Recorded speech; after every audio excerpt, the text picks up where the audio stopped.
Is my frame up?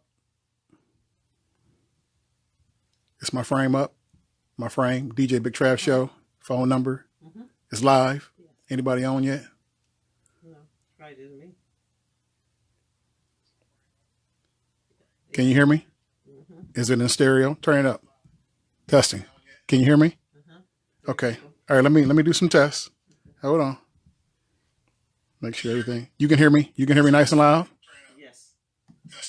Yo. Yes. It's the Big Trav and Q Show. They waiting for just another damn podcast. Now let's go. Go. Did you hear pretty good? All right, let me do the phone call.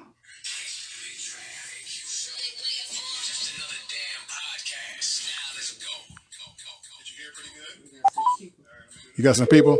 What's up, people? The Big Trav and Q Show. Want y'all to welcome out. Welcome your boy to the podcast world. Say what? Okay. What's up, people? Big Trav and Q Show. This is my dive into the podcast world. Hopefully we have some fun. I decided to do it because listen, we on strike, Corona, whatever you want to say. We're gonna be locked up for a minute. So I thought I'd start me a podcast and get everybody involved, get my friends, get people I know involved, I got a call line. Number is at the bottom of the screen. So anybody want to call in and talk about what's been going on, man? This coronavirus, this COVID-19 is crazy, man. This is crazy. I've been out the house like one time since they done the lockdown. And I don't plan on going back out. Now my co-host Q, I don't know where you at, man, but I'm gonna call you on the phone in a minute. He gonna join me via the Big Trav and Q hotline. He gonna call in and we're gonna talk to him for a minute. If you guys didn't know, he's a promoter and he's working on another show and he couldn't be a part of the podcast on the tip off, the grand opening, man. Man, you couldn't even be here for the kickoff, man, but it's cool. I understand his business, but we're going to call him in and we're going to bring him into the show. We're going to talk about where he at, what show he putting together and all that good stuff. Let me see here. All right. Let me see here.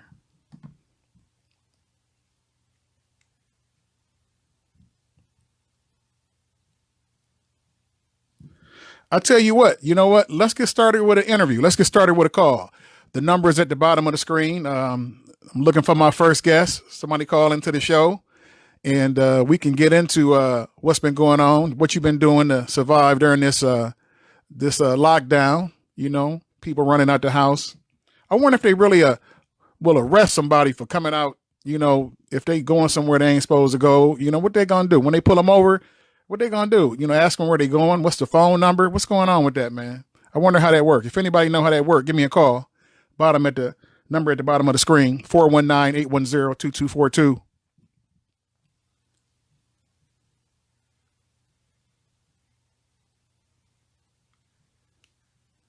Okay.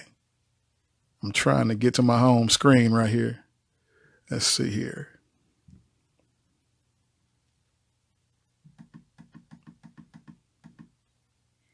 There we go. My boy is up and running. I see my face on the screen. I'm loving it. That's right. Check this out. This is my dip into the podcast world. If you want to give me a call, be my first interview, you're welcome to do so. I actually got a format set up, but I'd be happy to take a call right now and put somebody on the podcast. Get this going.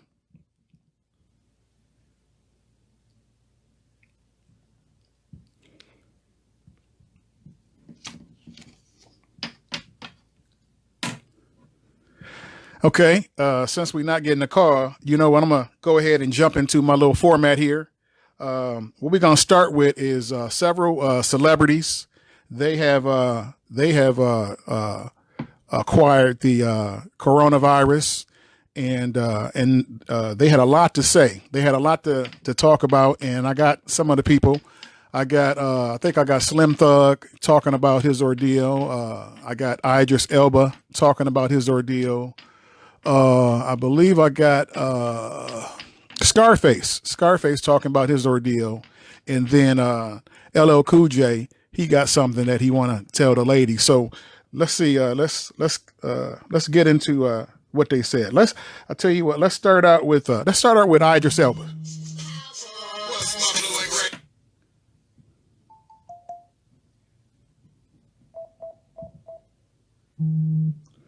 Okay, we're gonna start out with what Idris Elba had to say.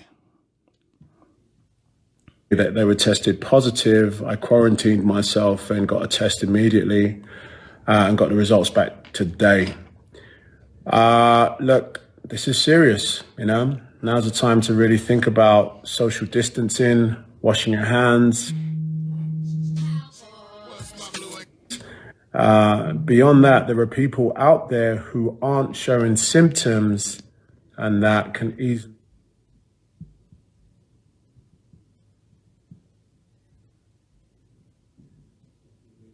bullshit. But now's the time for solidarity. Now's the time for thinking. Okay, that was Idris Elba. That's what he had to say. He contacted the coronavirus, and he said he was around someone that had the coronavirus, and he thought he'd get himself checked out. And when he went to the hospital, they told him he had it, and that was that. I also have let's go into Slim Thug. Slim Thug has something to say about his ordeal with the coronavirus, so let's go into that. So check this out. No games being played, all right? The other day, I got tested for the coronavirus yesterday, and it came back positive. As careful as I've been self-quarantining, staying home, I might have went got something to eat or something, or did some stuff like that, simple stuff like that, nothing crazy. Stayed in my truck, had masks, gloves, everything on, and my test came back positive. So y'all got to take this stuff serious. Sit home, self-quarantine. Do not come outside for however long they saying. If you have symptoms, you need to go get what checked out or whatever. I'm good. I feel good. I don't got no problems right now. The other day I had a slight fever and a cough. I feel. Okay, that was Slim Thug. Slim Thug had something to say. That's crazy. The big boss, man. I love me some Slim Thug, man. That was my boy, man. That was my boy. Okay, we got Scarface. Feel better now. I don't have no fever. Scarface, he had a little bit more serious situation. He had some pre-existing conditions, and so it was a little bit more serious for him. So let's hear what he had to say.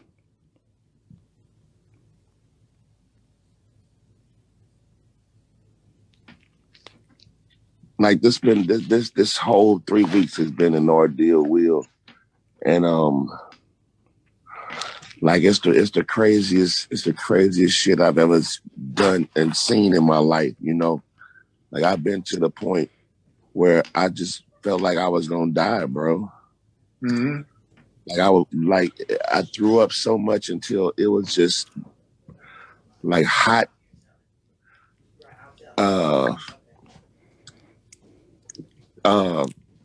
Like hot sauce. Like your gases and shit in your stomach, your acids is hot. I didn't have no food in my stomach, man. It was just coming up like bile, bro. I couldn't breathe. Will. Okay, that was Scarface, man. I was a big Scarface fan back in the day, man. So it's a little bit more serious for him. So I tell you what, I got one more. LL Cool J. He wanted to offer some hope, for everybody. He wanted to know what he could do to make everybody feel a little bit better. So this is what he had to say. I think the lady's gonna enjoy this. Yo, so I know times are real hard right now. Everybody's like, a lot of people have heavy hearts. You're going through a lot. So I've come up with this crazy idea for us to stay connected. I'm gonna give you my phone number. You know what I'm saying? Yeah, I know it's crazy. Give you my number. Shoot me a text. You know what I'm saying? If I have something that I think inspires you, I'll send it to you. If you have something that you think inspires me, send it to me. And let's stay connected, lift each other's spirits up. You know what I'm saying? So hit me up at 917-540-5512. 917-540-5512. All right. And let's connect. You know what I'm saying? I'll add you to my contacts. You add me to yours. And we go from there. And whatever you want to talk about, you know. Are you serious, man? LL Cool J, ladies, did y'all hear that? He just gave out his phone number. He said y'all can call, talk about whatever y'all want to say. What? That's right. What? LL, come on, man. It got to be a burner phone. That's a straight up burner phone, man. LL ain't giving y'all his real phone number, man. But you know that is crazy, man. It kind of really hit home when celebrities is getting the corona, man, and I was out today. And people still just walking around, man, like it ain't nothing. They walking around like it ain't nothing, man. I go in the store, you know, I tell you what, if somebody would have coughed, I would have been out that store in a minute. I would have been out that store in a minute, man, for real. So, but yeah, that definitely is serious. So, I'll tell you what, I just got information that somebody was trying to call. Ron, one of my cowboy family. Ronald, go ahead and call in again, man. I grab you on the hotline right here. Yeah, Ron out of Atlanta, got a cowboy club down in Atlanta, and him and Travis G, they got a podcast down there that I check out every now and then. So looks like he's gonna call and be my first interview. So hit me back, Ron, and we'll get you going. It's the Big Trav and Q Show. What they waiting for? Just another damn podcast. Now let's go. Go. What you laughing at? What's that now? Tracy said play a cowboy song. You want me to play a cowboy song? Tracy, you want me to play a cowboy song? Tracy, why don't you call in, Tracy? Tracy, call in and let's talk about what you've been going through. Tracy is a nurse. She works in the medical field, and she's probably at work now. She probably can't even call, but yeah, she's one of my cowboy family that's working in the medical field. If any of the medical people, you know, any of the nurses, if you guys are off and want to call in and talk about what you guys been going through, you know, give me a call. You know, I'll be happy to talk with you guys about what's been going on. Yeah, that'll really, if anything, that'll help out with this epidemic, man. This is crazy, man. Everybody's scared to go everywhere. And, but personally, I'm enjoying the time off. I'm really enjoying the time off. Thank you, TPS. I'm glad I got a job where they can give you time off and they can pay you. And, that really comes in handy. That's a lot of peace of mind. That's peace of mind right there. It's peace of mind. So, all right, let me get back to here.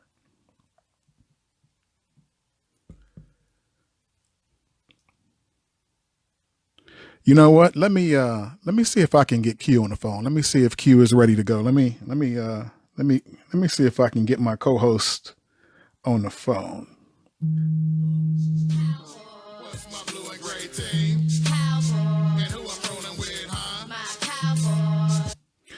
Hello, you on the hotline at the Big Trav and Q Show. Hello? Hey, bro, how are you? Oh, pretty good. How are you? Good. Who am I speaking with? This is Tanya. Hey, what's up, Tanya? What's going on? Hey, nothing much. I was calling to talk about this coronavirus. I'm just curious to see what determines who gets testing or not. Oh, okay. All right. I really don't know. I see a lot of people are upset because celebrities are getting tested, and the plain Joe can't get tested. I really don't know what's going on with that, but they were talking the other day about Trump, of course, was talking about making sure that everybody can get a test. He had like the manufacturing companies making more masks and making more tests. I believe that was the case. So hopefully they can get enough tests out to everybody, and they can test everyone that thinks they has it. So what you been doing to kind of stay out of the way to protect yourself? I've been staying home, staying out the way. But Yo. if I do have to go out, I wear gloves and I wear a mask. Yo, This is real. I just got notification that a very good friend of mine is now in Bay Park with coronavirus. She just got her test back a few minutes ago, and she actually tested positive. So, I mean, this is really hitting home. This is real stuff, and people need to really take this serious. And again, I've just been staying at home. I've been home for basically all week. And when I did go out earlier this week, again, I wore gloves and a mask. And, still I have people in Kroger looking at me like I'm crazy because I have, a mask on. But, hey, I'm trying to stay alive at this point. I done that too. I ran down to Office Max today. Man, I had on a hat. I had my hoodie on, pulled tight, had my gloves on. I had my socks over my pants, man. I was looking like I was 6 years old, man. And then when I went to the counter, I didn't pay with cash. I paid with my card. I didn't touch the counter, man. I was listening. Matter of fact, my order, I called it in and had him printed out. And I said, man, I'm just going to do a drive-by pay. And I just, I done a drive-by pay, man. I handed him the card long distance, man. He gave it back to me and I was out. I was probably in that store tops 4 or 5 minutes, man. Cause I seen the dude Kawali Ali, man. And he's a young dude like me. And when I seen him laid up, man, prayers to him. When I seen him laid up, man, that hit home. That's somebody that I know. So that hit home for me, man. And shout out to Treese, man. Cause Treese got, done he went live earlier today and he done a real emotional, he played a religious track and he was just shouting out, asking for prayer for like Kawali Ali and Ebb and Tim and several other people that he has contracted or that's fighting the coronavirus. And it was really emotional. He got really emotional during the live and man, he almost made me cry. He really did, man. But shout out to Treese, man. Treese, man, I love you, man. And I know that the Lord heard you, man. So that was a good look. That was a good look. So. Okay. Well, thanks for the podcast and thanks for the information. And I'll call back again soon. Thanks, sis. Talk to you later. Thanks. Okay. All right. Bye-bye. Yeah, man. That's crazy, man. Now my wife, she's essential. So she has had to work all week, man. And I was telling her, I said, don't be bringing that home. So, but she was taking all the precautions and, I don't think we ever practiced social distance in the house. She just came in and we done our thing. So far, so good. Keep praying for us because, I don't want to be, I choose not to be laid up. So, okay. Looks like we got a call coming in. Okay, you on the Big Trav and Q hotline. Hey, what's up, my friend? Hey, what's going on? Who is this? Tracy. Hey, what's up, Tracy? That's my girl, Tracy, man. That's my number one girl in Cowboy Nation of Toledo. Tracy is in the nursing field, and she goes hard for the Cowboy Nation of Toledo, man. What's going on, Tracy? Y'all, not much. Y'all are my family. You have to go hard for who you love, That's what I'm talking about. I'm missing that family unity right now. That's what I said, can you play some cowboy music? Yeah, I know. I will. I get some on. I'm just going to take some calls and try to find out what everybody going through. But while I got you on the phone, you're not at work, are you? No. Okay. Check this out, folks. Tracy posted a picture today, her and a coworker, and they were in their scrubs, and they had on these face masks that looked like they was out of Star Wars, and I typed on there, I said, my heroes, man, because you guys are holding it down, man. Go ahead and talk about what you've been going through at work on the day-to-day.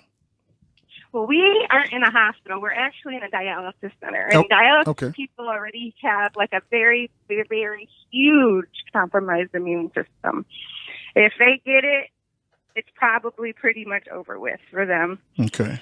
So initially our company, which is a great company, first had us wearing these paper masks, and that's it. And people were making fun of it because it was like, I'd say maybe 3 weeks ago, they put that into place. now we're having to wear the mask, the face shields, gloves. We need to wear gowns, and these are just for people coming in for their treatment. They're just starting to implement shoe covers, things for our heads. We have a possible patient who may have the virus. Oh, wow. Yeah. Now, he's like in his late 80s, and it's not good. Now, what is your facility doing to protect you guys? I'm sorry, you cut out. What did you say? I said, what is the facility you work at? What are they doing? What are they doing to protect you guys? Well, supplies are very, very, very low. As you hear that from everywhere across the board. We are given one mask to utilize all day. That can compromise our protection because, as you breathe, you're getting that mask wet. As you talk, you're getting that mask wet. So we're really susceptible if somebody does come in contact with us to contract it ourselves, which is scary. Because we, at the end of the day, have to go home to our kids, our families. We could be possible carriers for that. Exactly. The big thing is everybody needs to stay home. We are told to take different clothes, shower if we can before we leave the facility, change shoes because the virus could live on the bottom of your soles for hours. It's funny it's funny you say that because when I went to the store today, before I came in the house, I took off my shoes because I just didn't know. I just didn't know what was going on. I took off my gloves. I took off my outer coat. I took off my shoes, and I said, I'm gonna leave them out there for at least 2 hours before I bring them into the house. Just because I didn't know, so I just left them out there, and it sounds like I done the right thing. Sure did. How about you? Are you scared? I'm not scared of contracting the actual virus. The thing that scares me most is possibly being a carrier and bringing it home to my kids. That's the thing that scares me the most because if I brought that home and one of my kids, contracted it, came down with symptoms or whatever, there's no way I could forgive myself. Oh, yeah, that would really be horrible. Yes. So to me, I'm taking these precautions seriously, mainly for the protection of them. If it was just me, I probably wouldn't take it as serious as I am now. Initially, I was like, "Oh, this is going to be nothing. We're going to pull through. It's not going to come here." Well, it is, and it's moving crazy, and it's scary. Yeah. And Tracy is out there. Do you work in Wasion as well? No, I just work in Maumee and in Perry. Oh, okay. Yeah. So even though it's those small townships and those small cities, hey, you guys aren't exempt. It can catch you there too. So, okay. They've got two possible, or they've got two that tested positive. It's a husband and a wife from here in Wasion already. Oh, okay. Well, they got them identified. So I hope are they quarantined? Yeah. They're quarantining together. Yeah. Okay. Yeah, I heard they were. I don't know for sure, but I just want to say to people who aren't taking this seriously, you need to take it seriously. Don't go to the store every day. Stock up on what you need weekly, then maybe go and protect yourself. Okay. That's Cool. Hugely important. Okay. Well, hey, Tracy, thanks for phoning in and being one of my guests. I really appreciate it. I love you to death and do anything for you. So stay safe, man, and I'll talk to you soon, okay? Yes, you and Tanya stay safe, too. Thank you. Take care. Thank you. Bye-bye. Yeah, thanks for Tracy for calling. We gotta give an applaud to Tracy, man. Tracy give an applaud. Yeah, she's a hero. She's one of the heroes out here. So she's one of the heroes. Okay, the caller that was calling, go ahead and call back. I was on another call, so you can go ahead and call back. But yeah, we just this is the Big Trav and Q Show. Hey man, I'm gonna be off work for probably the next month, and so I decided to start a podcast, and here we are. Me and my boy Q. He's not here right now, but I'm gonna try to get him on the phone in a minute. And we're going to run this probably every day, until I go back to work, so if anybody want to call in, anybody got something to say, I got a couple of segments that I'm going to start, see if anybody's feeling them, but yeah, Ron, if you was trying to call in, go ahead and call back. And, okay, hold on, got one. You're on with Big Trav and Q. Hey there, DJ Big Trav. How you doing? Pretty good. How are you? Who am I speaking with? Good. This is Amber calling. What's up, Am? Another one of my Cowboys family. Yeah, can I get a Cowboys? Cowboy. That's what I'm talking about, man. You ready? You ready for football season? Oh, so ready. Prayerfully it'll come through. I know. Hopefully we have a season. Hopefully we can get to do the Hall of Fame game. You know, they inducting Jimmy Johnson into the Hall of Fame this year, and everybody had big plans to go. Actually, I had chartered a bus to go down there, and I was going to do a tailgate. So everybody stay tuned for that. I'm going to see if I can get that off the ground. But anyway, what's on your mind, Am? Well, I'll be quick because I know there are other people trying to call, but just a few quick things. As far as what's going on with this virus and everything, you know, staying prayerful and all that, number one. Number two, I'm making sure I'm keeping, you know, my distance as well. And one thing that struck me, I had to do a run and purchase something, a clothes item. And I noticed how the clothes were folded. The person was holding it under their chin. And I'm thinking, okay. So another thing on the way home, I was like, you never know who touched clothes. So what I did was as soon as I went home, I put it right in the washing machine and washed those clothes. And they've even suggested that when you go outside, as soon as you come inside, you know, wash your clothes, take a shower and all that. It might be like, you know, I just did this earlier today. I got to do it again. Better safe than sorry. Now, are you actively working? Have you been working every day? My business has been affected. I will say this. Oh, wow. I have been where, you know, instead of like doing on-site computer training consulting, I switched it and I had to switch it where I am doing more online computer training and consulting. So and I'm offering discounts too. So for anyone who needs computer training consulting, I do it online. You know, hit me up. Give them your number. There you go.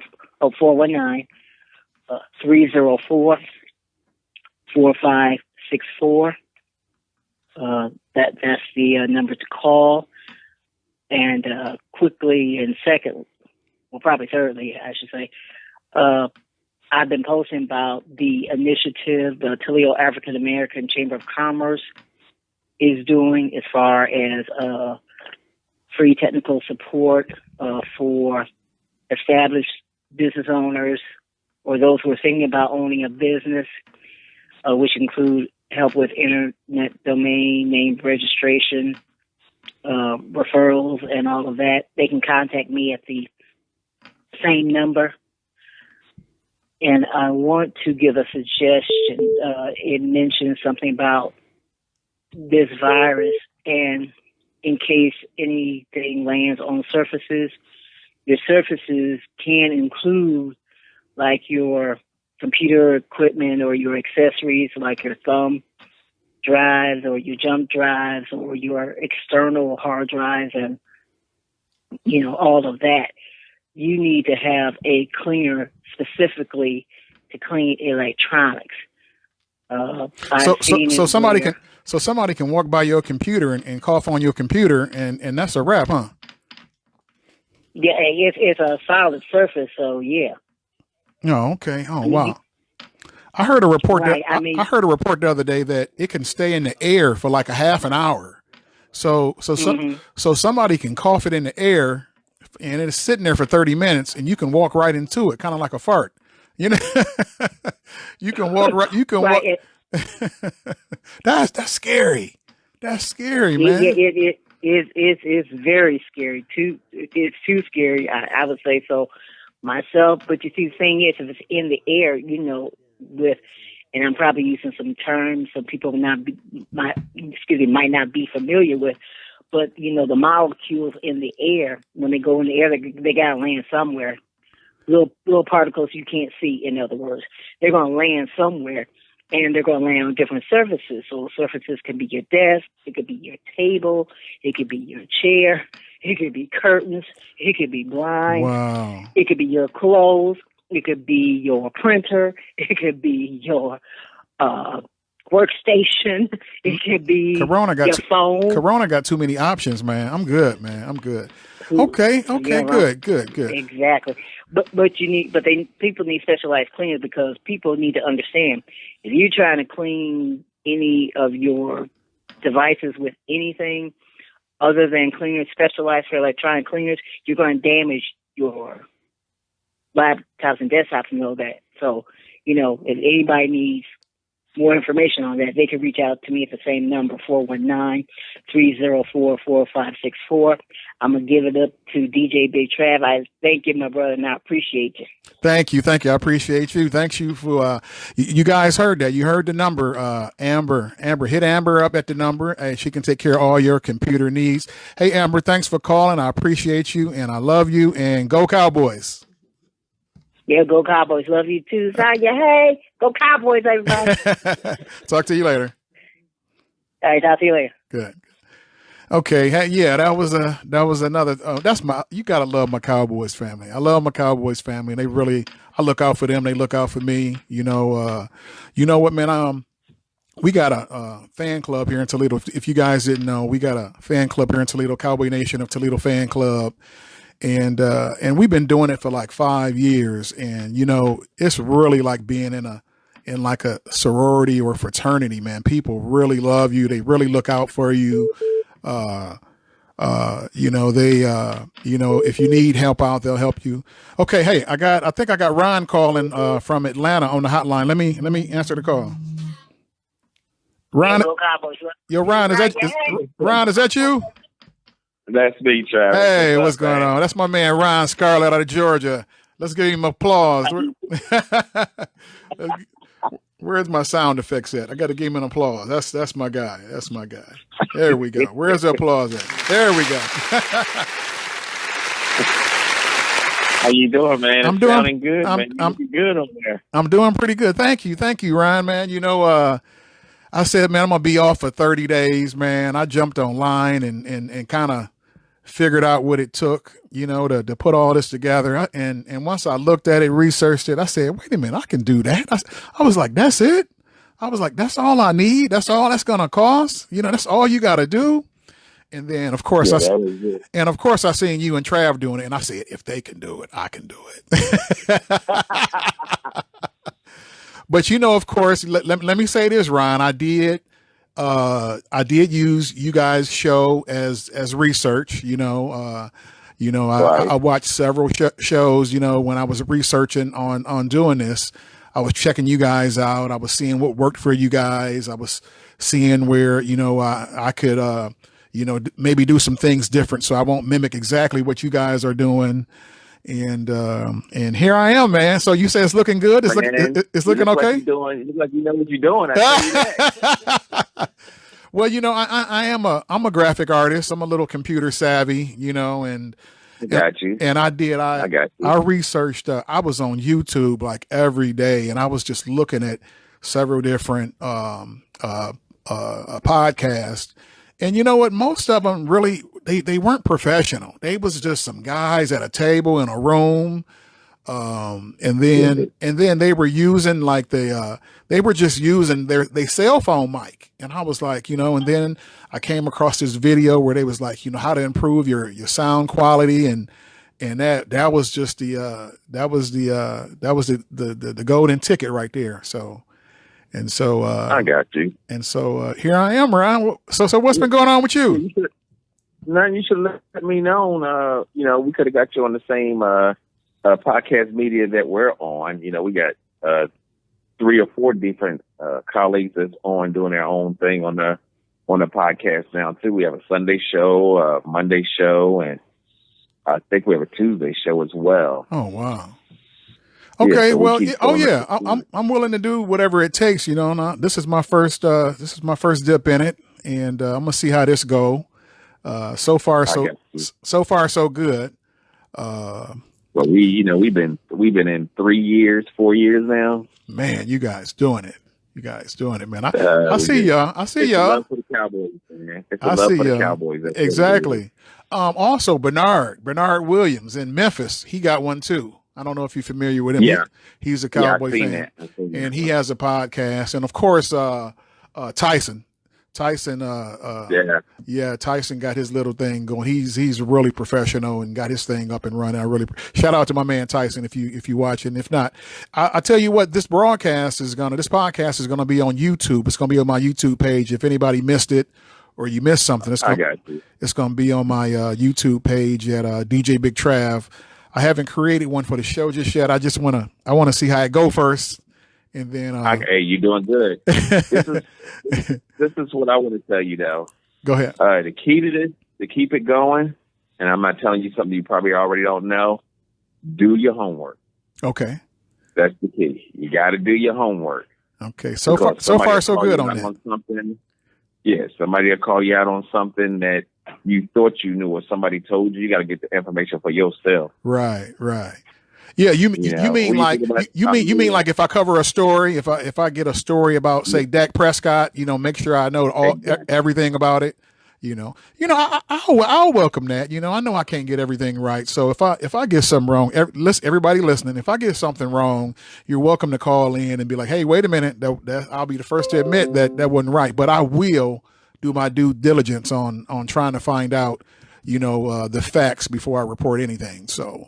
So I will get at a shot. Well, you are going to have criticism no matter what. Oh yeah. No matter what. Oh yeah. Somebody ain't gonna like the sound of your voice or anything.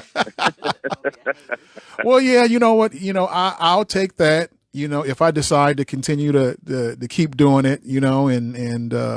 But my family and friends will let me know. They'll let me know after today. Hey man, I think you got something there, or hey dog, just can it. Well, I'm gonna tell you right now, you got something because I like your format.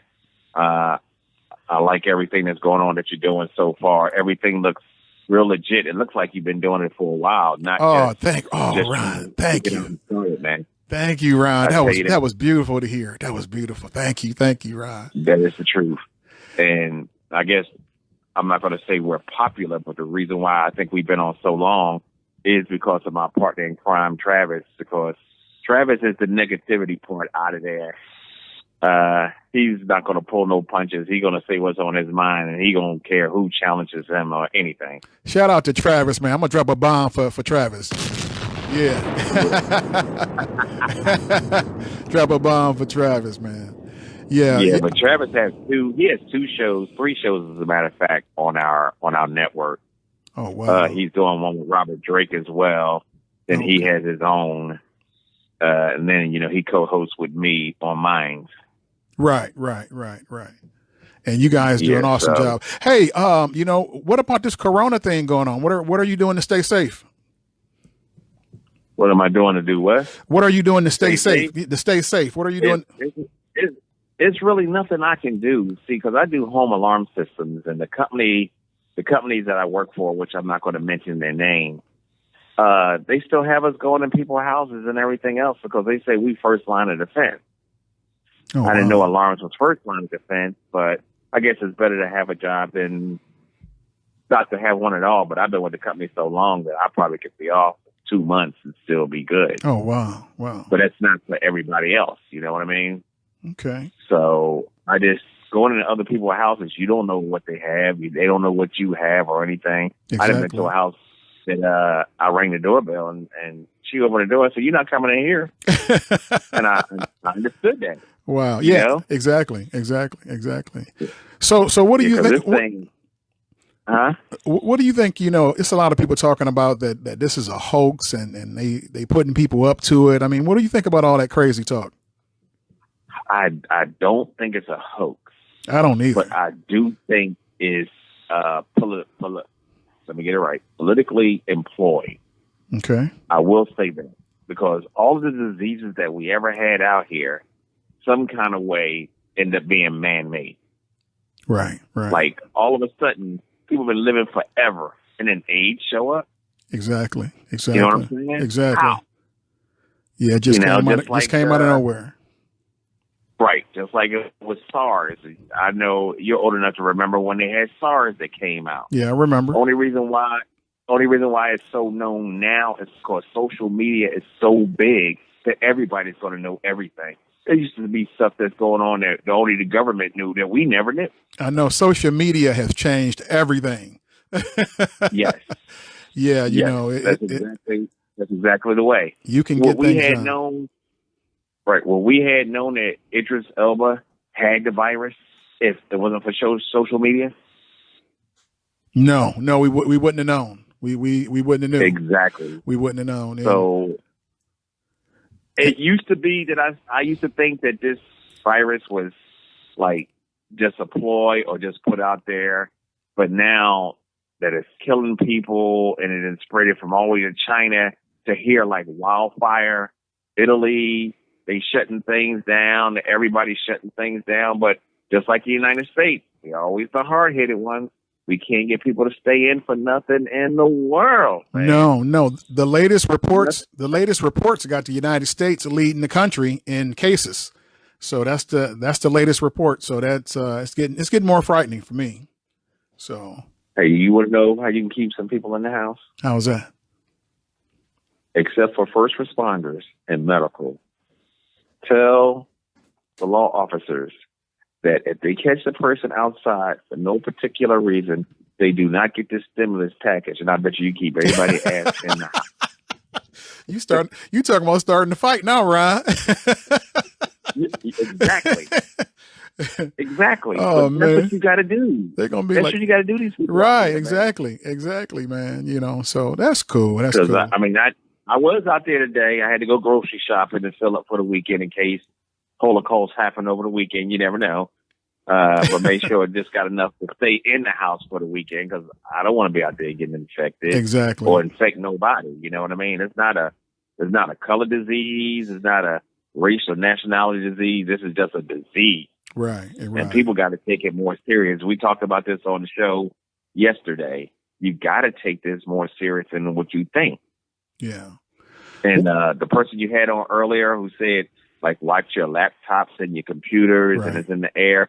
They need to take heed and believe this, man. This thing is no joke. No. Even if we don't think that it's man-made, because I don't know how a virus has come up new, just like that there when we've been living here for thousands and thousands of years. All of a sudden now something's coming stronger or whatever. Even though that they think is a ploy or whatever, you got to take stuff like this serious. Well, I'll tell you what, I definitely do. And like I told you, when I went to the store today, I took off my hat, I took off my hoodie and my shoes and left them outside the door. I wasn't playing. Took off. Yeah, I know. Hey, we're going to go ahead and wrap it up. Anything you got coming up? Anything you want anybody to know that you got coming up? No, I just want everybody to stay safe right now. We'll talk about all that, what's coming up when we're allowed to come back outside again to talk about what's coming up. But everybody, please stay safe. If you got to stay in the house, it's just the key. If you got to go to work, well and good. But if you don't have to go to work, step outside your front door and get some fresh air, but keep your butts in the house. That's all I can tell you. That's right. Listen to Mr. Ryan Scarlett. Well, thanks, Ryan, for calling. You know I appreciate you, and I'll catch the next show, okay? All right, man. Okay. Talk to you later. All right. Talk to you later. All right. My man, Ryan Scarlett. Thank you. Thank you for joining.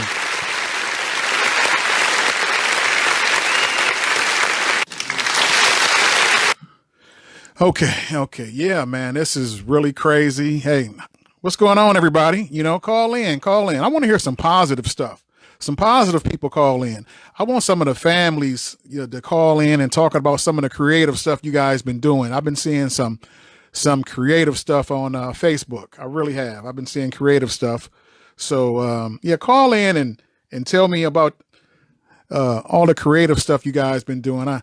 I seen a family, they had made a little maze with some colored tape with some arrows, and a little toddler, he followed the arrows like over chairs and over the ottoman and under the chair, and he jumped on another ottoman, and then he slid down a slide, and they made a start line and a finish line. And so I thought that was pretty cool. So yeah, call in if you've been doing something creative. You want to let me know or let the people know if you've been doing something creative. This is Big Trav and Q Show. Matter of fact, let me see if I can get Q on the phone, man. I guess he's not listening, but let me see if I can get him on the phone. Let's see here. Get my co-host on the phone. See if I can get him on the phone. Out there doing mega deals. See if we can get him on the phone.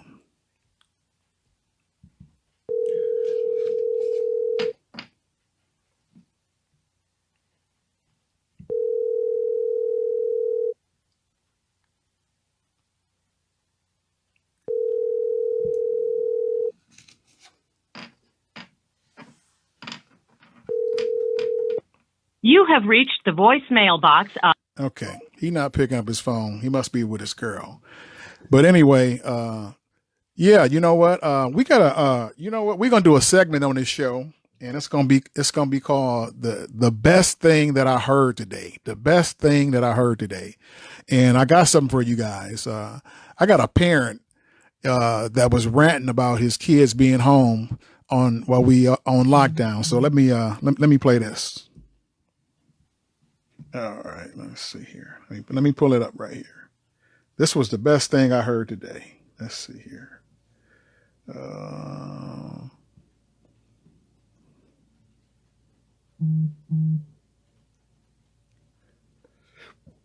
right, where is it at?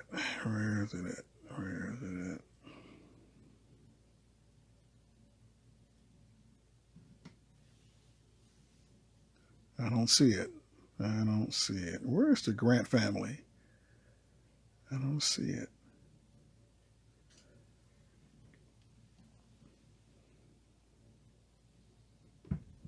Okay, let me see if I can find it.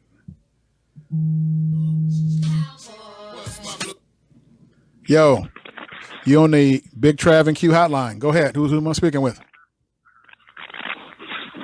Hello? Hey, what's up, man? Hey, what's going on? Who am I speaking with? This your brother Terrence. Hey, what's going on, T? Hey, man. Hey, you still on the air? Yeah, I'm still on the air. You got your phone out? Yeah, I got my phone out, man. I'm watching you. You watching me? Okay. On the feed, you going through your phone right now. I'm watching. Oh, okay. Everything look good? Everything sounding good? Yeah, it look good, man, except for that Deion Sanders in the background, man. No, that's not Deion Sanders. That's Ezekiel Elliott. Oh, it is? Yeah. Okay, well, I take that back, man. Zeke look pretty slick, man. I got Kobe up there, and then I got Notorious Big up there. You know, all the greatest. Got Muhammad Ali down there. Hey, man, where the Cool J at, man? Cool J is the GOAT, man. Well, Notorious Big, man. I love Cool J, man, but Notorious Big, you know, that's the GOAT. That's my GOAT. Nah, man. You know what? I stopped doing the top 5, man. It's only the top 1, man. LL the GOAT, man. Okay, he's your GOAT, but Notorious Big is my GOAT. Well, anyway, man, what's on your mind tonight, T? Nothing, man. I was just calling in to congratulate you, man. I like what you're doing, man. Oh, thank you. You know, for you guys that didn't know, this is my brother Terrence. Terrence is a couple years older than me, and man, we used to get into it all the time. I used to wear his clothes. Terrence went to DeVilbiss, and I went to Macomber, and Terrence he would leave before I did. And when he left for school, I would get in his clothes and I would wear his clothes. Yeah, man. And then I would try to sneak home before he got in and put them back. And he'd see me walking down the street and he'd just still on me. Terrence is crazy. Who are some notable people that they called in already other than myself? Just my Cowboys family. My Cowboy family didn't call in. You know, they always showing love. Everybody support me, man. So, but now that I got you on the line, you know, we gonna interview you. I don't know. I don't believe I've ever heard one of your track interviews, like, you know, when you interviewed with the Blade. Let me tell you guys about my brother Terrence. Terrence was the 1987 110-meter Ohio State champion in the hurdles. And Terrence was relentless. I mean, I don't think I've ever met a person or an athlete, who worked harder than my brother. My brother really wanted to win the state. He really did. I mean, this dude stole a hurdle from DeVilbiss and brought it home. And I mean, he would go to track practice, do the track practice, and then come home and do the hurdle right in front of the house, man. And everybody be like, man, it's pitch black out, man. He can't even see the hurdle, man. And he going over hurdles thinking about winning, so that was, from brother to brother, man, that was really admirable, man. I don't know. I know I probably didn't told you before, man, but I really looked up to you, man. I wanted to be you. I wanted to go everywhere you wanted to go. I remember, let me tell y'all a story. Terrence, I'm going to say we was probably around about 8. Terrence was probably around about 10. I wanted to go everywhere Terrence wanted to go. And I was following him one day and he was like, man, hey man, stop following me. And he had a pick in his back pocket. He took the pick out and he just like he Bruce Lee'd it to me and it hit me in the head. And I had to have stitches, man. And I never followed him again. You remember that, T? Yeah, man. Yeah, I remember that. I remember that. I remember Mama was mad and she made you get wet and get in the tub and she whipped you with the extension cord, man. That was crazy, man. Yeah, well, that was crazy. Hey, man, but go ahead and let's talk about track again, man. Let's talk about track. What made you get into track? Well, man, for me, it was kind of a no-brainer, because it was like, look, I was already doing flips and jumping fences. And, we didn't come up in the social media age. All of these kids, they on PlayStation and on Xbox. But, we, from sun up to sundown, we was on the block playing, And so, when you on the block playing, boys going to be boys. And, it was always, I bet you can't do this. And I bet you can't do this. And you know what? I was around some very good athletes growing up. And what I noticed early on is that I idolized a lot of dudes around me, but whenever we was doing these challenges, I always noticed that, I always had a little edge on everybody. And so after a while, I kind of started putting it together. And then, people start noticing like, hey, man, you should do something with all that talent you got. And so after people kind of nudging me, people like, hey, man, you need to do something with that, And then I don't know if you remember community school in Nathan Hale? Right, Mr. Williams. Mr. Williams used to call everybody, hey, son, sit down, son. Right. One day he pulled me to the side. He was like, son, he said, let me tell you a quick story. He was like, I have seen so many men or so many of these young boys with so much potential. They are playground legends, but they never amounted to anything. And he told me, he said, you know what? With all that potential you got, I don't want you to be another playground legend. He said, make sure you use your talent for something.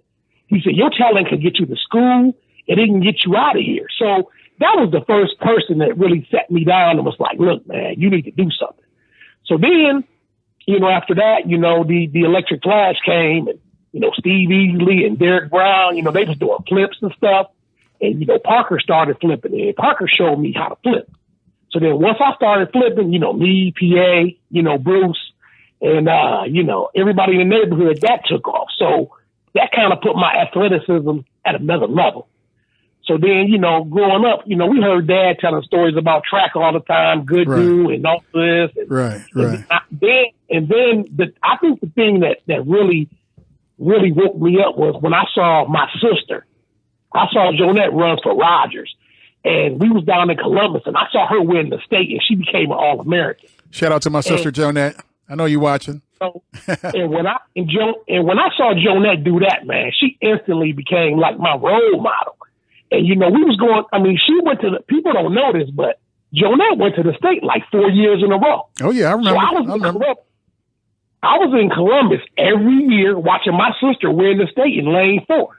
So for me, I was like, wait a minute, she's a girl and I'm a guy. And I was like, if she winning that easily, what can I do? And you know what? Pretty much the rest is history, and then I don't know if people understand, but I came through in an era where everybody was talented. Yeah, you know, I remember, man. Jeremy Lincoln, Lance Price, Daryl Nash, Chris Brown. Oh man, Ivory. Oh man, it was loaded, everybody man. Was it was loaded. So I'm looking at all of these talented dudes, and then for me to be the cream of the crop, that just kind of like it made me feel really good, because I was like, these dudes are good, but I'm just as good as they are. And, you know, so for me, you know, it felt pretty good, you know, because I admired them. I admired Chuck. Well, you was the best athlete in the neighborhood. You was the fastest. You could flip the best. You was the best basketball player. So I knew you was going to do something, man. Yeah. But I tell you what, let's skip to high school. Let's get to high school, man, because that was where you made your mark at, man. And talk about if I'm not mistaken, your freshman year, was you ineligible your freshman year? My freshman year, I was a knucklehead. You know, I was at the Vilbis, and, you know, I was just now getting there. And, you know, it was like I was a typical dude on the block, chasing girls, not really taking school seriously. And, I was ineligible. Okay. And Mr. Williams pulled me to the side again. He said, son, you wasted all that talent. No. And so after that, you know, my counselor, you know, Mr. Dixon at the Vilbis, he was like, look, man, he said, you are not going to graduate on time. You need to get yourself together. You need to get on one of these sports teams, and you need to do something with yourself. So then my sophomore year, man, I just turned everything around. I remember. And my sophomore year, that was my first year running track.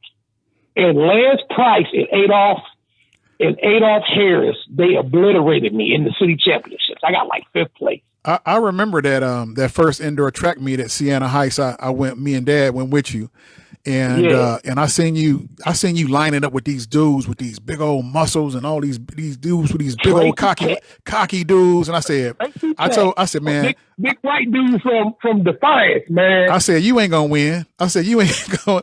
Man, Terrence turned around and won the whole meet. Man. But you know what, Trav, you know, back then, man, see, these kids nowadays, they really don't understand the opportunity that can come your way if you're a good athlete.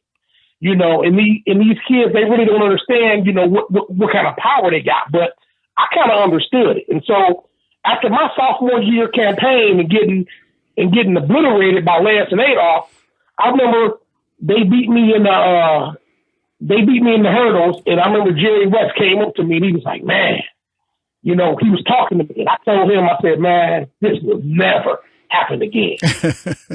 And you know what, Trav? I did take a hurdle, but also I went to regular practice. I took the hurdle home, but I don't know if people knew this, but I used to go up to UT after our practice before I got home. And I used to go up to UT, and in college, they run 42-inch hurdles, and in high school, they run 39-inch.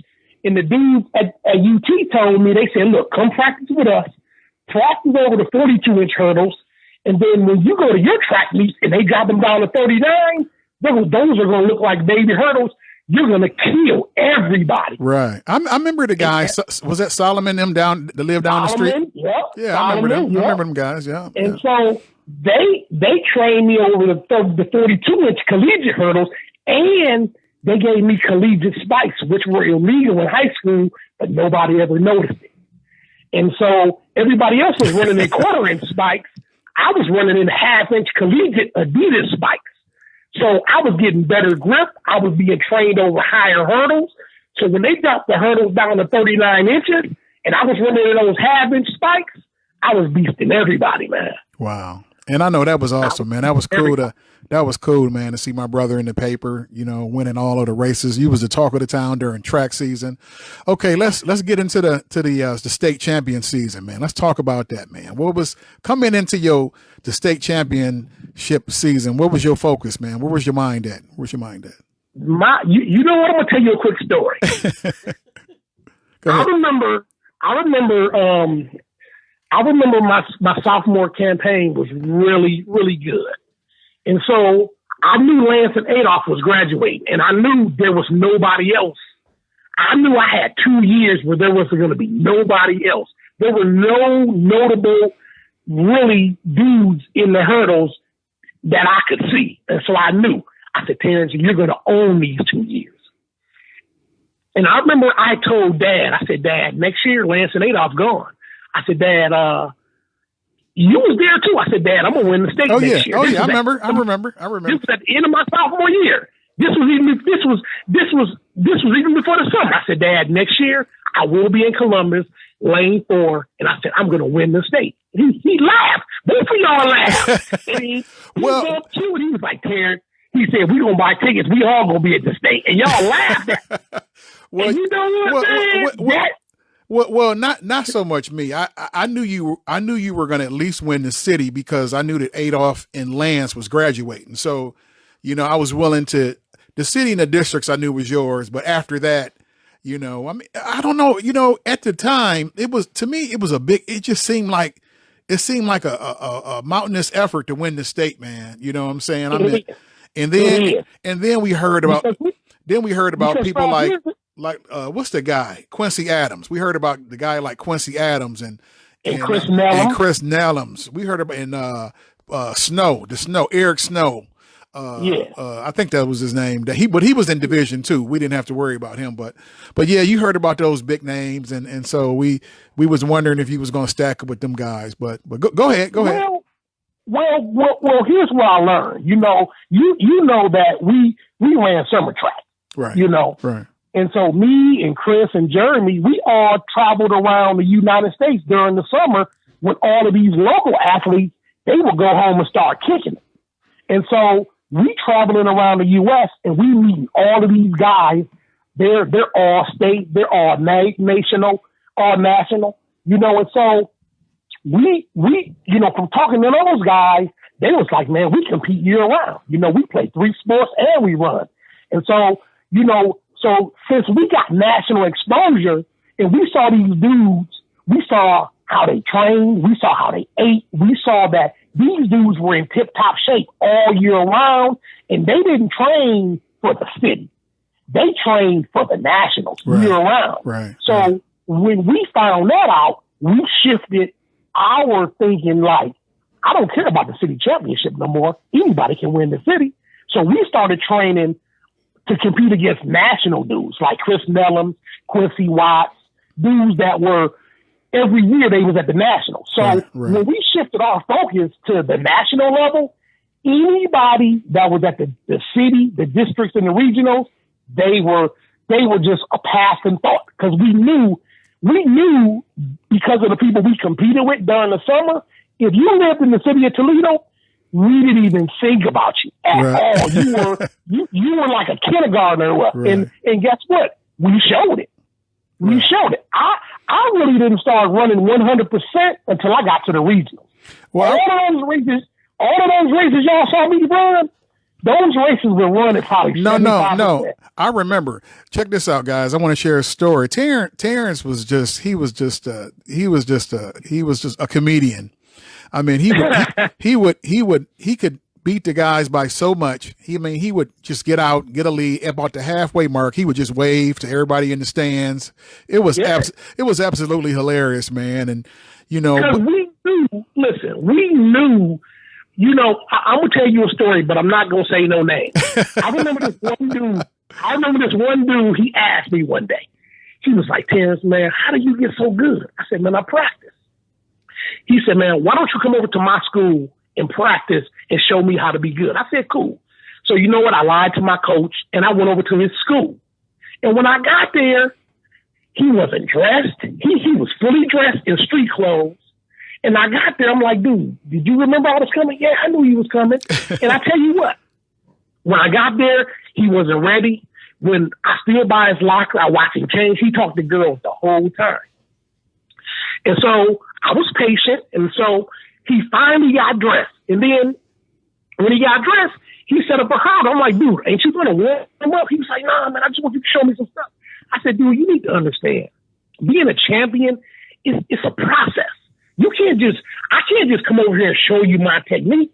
You got to warm up. You got to do drills. You got to really do this. You can't, back then they didn't say it, but we was about that life. Right. You know what I'm saying? Right. Athletically. We was about that life. Right. And so he wasn't. And so when I went over there, I was over there at 6 o'clock with him trying to teach him something.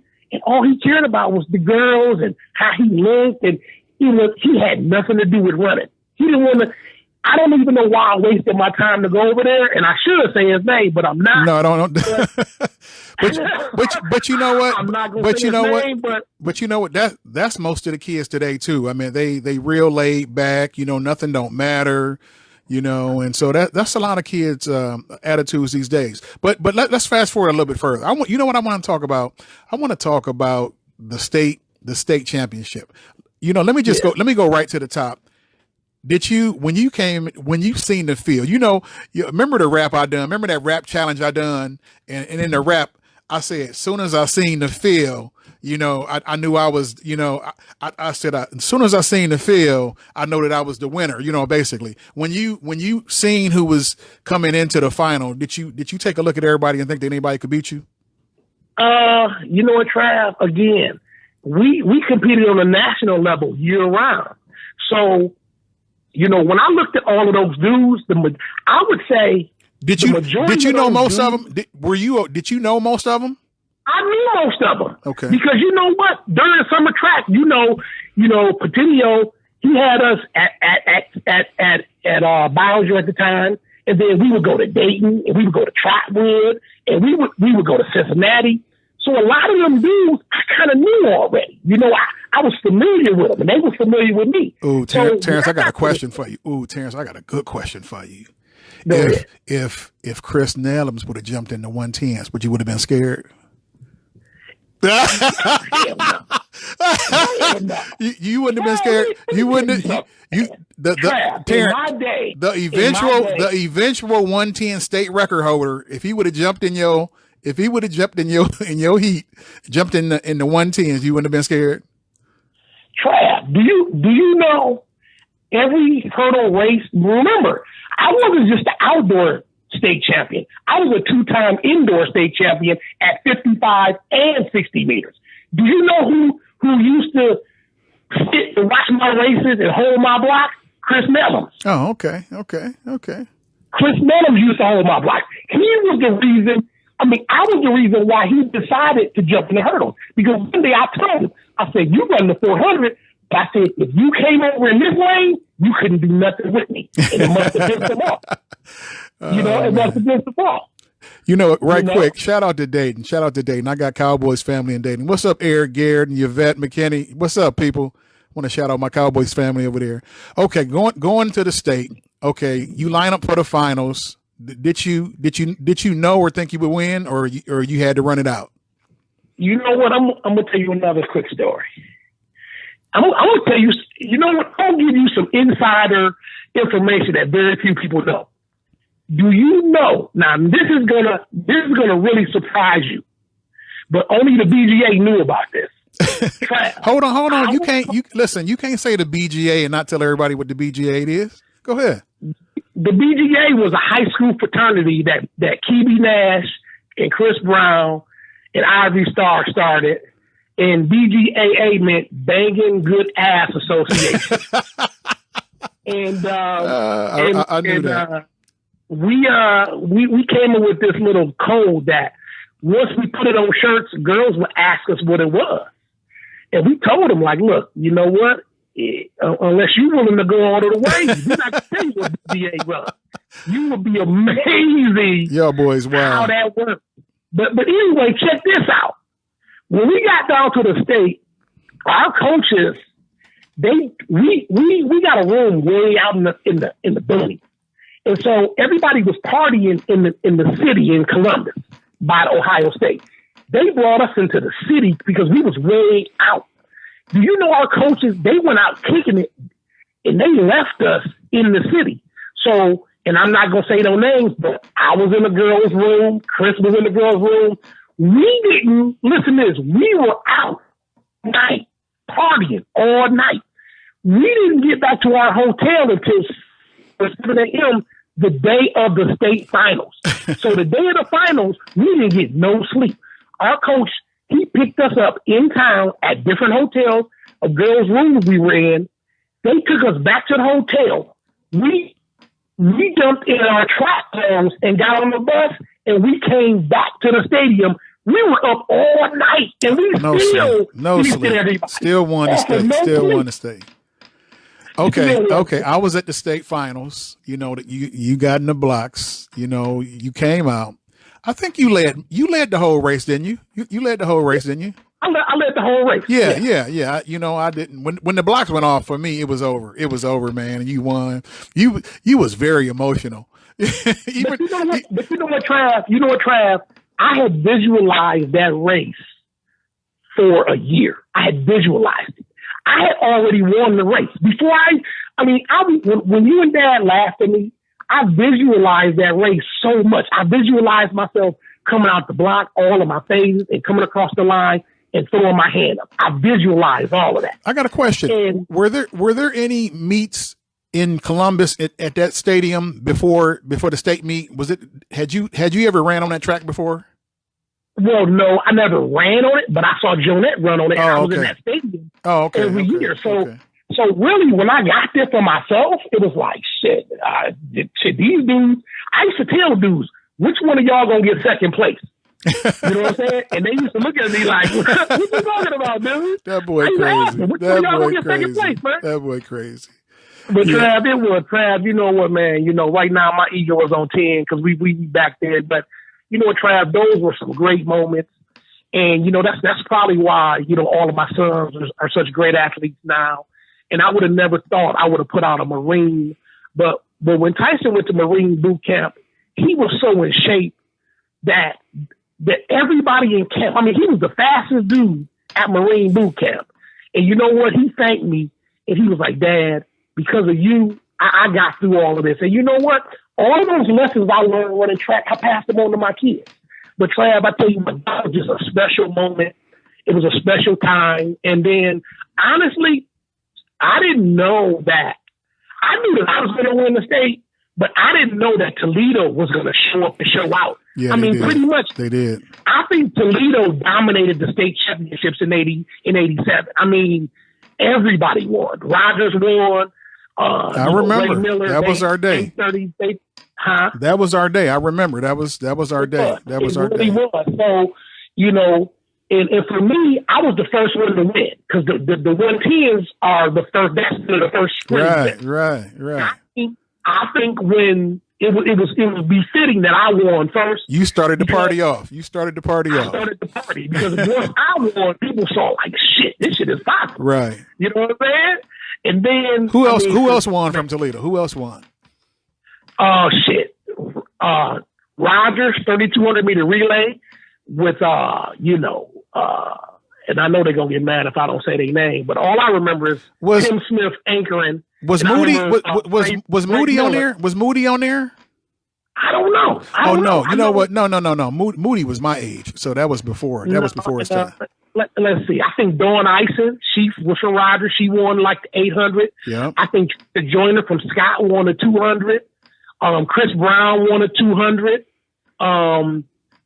We won the Vilbers. We won the 1,600 meter relay. Right. And Chuck won the 100. Oh my God, Chuck, man, Master Chuck Blaster, man. Yeah. We just became Facebook friends, man. I love that nigga, man. The legend, man. Chuck is a legend, man. Chuck. He's a legend. You know what, man? I tell you what, and I ain't even scared to admit it. Chuck was like one of my. I wouldn't call him my idol, but I just looked up to him. You know what I'm saying? I saw what he did, man, and I just liked the dude, man. He was a beast, man. Yeah. But I tell you what, man, Ivy Star and Chris Brown and Jeremy, man, them cats, they all on the same level. I looked up to all of them. Yeah, man. Yeah, they are. Man. They all some special guys. I know all of them. They all special guys, and they all doing good things right now. You know what? Let's fast forward, man. So you know what? The question I get asked all the time about you is like, what Terrence up to? Is he married? Where he living at? And so what's been going on with you lately? Well, Trav, as you know. After all of that success I had in track, my senior year, it came to an end. I tore my knee up, and basically the doctors told me, Terrence, as great as you were, you will never do that again. And you know what? That was the biggest disappointment that to date. That was the biggest disappointment in my life. That hurt me to the core. I remember. Because I felt like God gave me all of this talent. And he was like, do something with it. And people told me to do something with it. And I did something with it. And then he took it away from me. Right. And I just I didn't understand that. I couldn't wrap my brain around, why would you take me to the mountain so high and then move the mountain? Right. And so, you know what, Trav? I had to literally start over. So then Rachel came into my life. And she turned everything around for me. Yeah, I seen it. I love that woman. Shout out to Rachel. I'm gonna drop a bomb for Rachel. Drop a bomb for Rachel. That's for you, Rachel. I can say this to any man out there. If you a guy and you think you balling, if you not with one woman and treating her the way you supposed to treat her, the way God intended it, you ain't balling at all. You're not doing nothing. You hear that, fellas? You hear that, fellas? You know, I don't care how much money you got. I don't care what kind of car you drive. If you out here making babies and you not raising them and you mistreating women, I got one woman. I've been faithful to her for 27 years. You hear that, fellas? Trav, what I've been up to, after God took all of that from me, God said, you know what? I got something else for you to do. I want you to be a husband and a father. The majority of men, if you ask any young boy, he would never tell you, I want to be a good husband and a good dad. He said, I want to be an athlete. I want to be this. And so you know what? God told me to take up this cross, and I did. And you know what? I put everything into my marriage, and I love my wife, and we've been together all of this time. And I love being a husband, and I love being a father. And, you know, I love teaching my sons that everything you see, you know what? Dad told me something a long time ago, and I couldn't believe what he told me. But he said, Terrence, let me tell you what. If you want to be successful in life, he said, look at your community and look what everybody's doing, specifically the black men. He said, do the opposite of what they do, and you will be successful. I said, Dad, really? Is it that simple? He said, Terrence, life is simple. People complicate it. But he said, Terrence, do the opposite of what your buddies do and watch what happens. Yeah. So you know what? I stopped messing around with city league girls. All of my baby mama and my wife, they both went to Whitmer.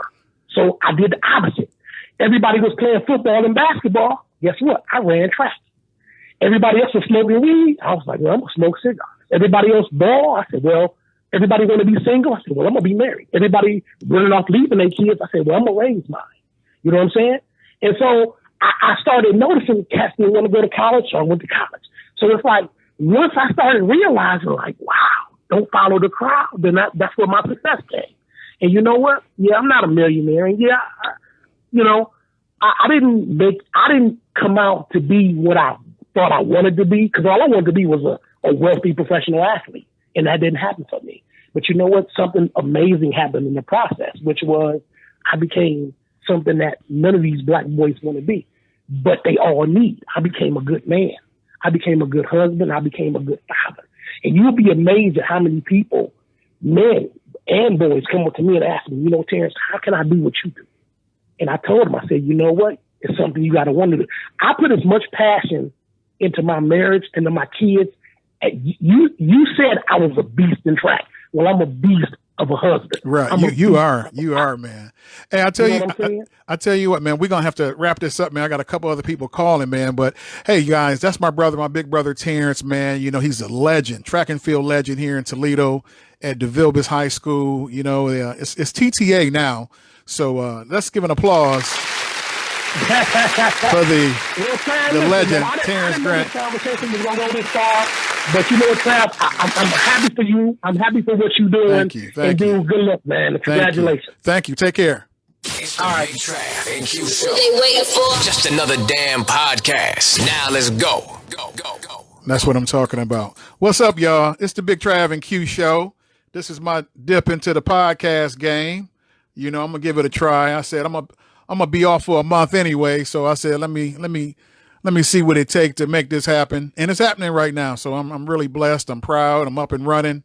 I think I done my due diligence, And let me see if I can get my co-host on the phone. I know everybody wondering where he at. So he was calling earlier. So let me see if I can get him on the phone finally.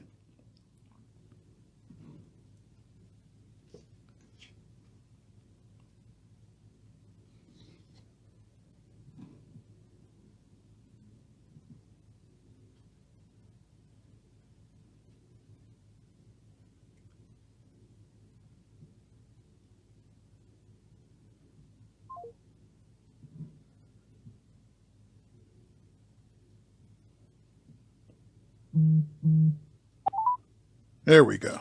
Okay. Shout out to Key Success. I hear the Key Success got a live going on his page. I'm competing with a legend. What you telling me for? Hey, I was just telling the viewers what was going on. That I have no loyalty or no allegiance to the Glass City or Mr. Success. I have no personal attacks on that guy.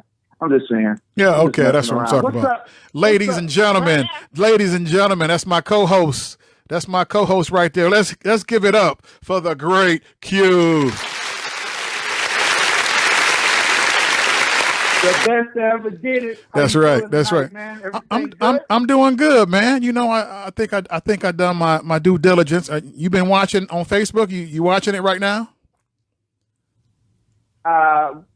Wouldn't want to lie to you. You know what I'm saying? you not watching your own show, man. This is your show. This is our show, man. This was our idea, man. Why you not? You talking? I thought you was talking about. I thought you was talking about Keith Success. No. Yeah, I'm watching. Of course. Oh yeah, that's what I'm talking about. So how's it looking, man? It's looking pretty good. Come on, man. We talking about the best that ever did it, man. Nobody does it. I know you got people out there saying, boy, he keeps saying that, but I'm just saying it's the truth.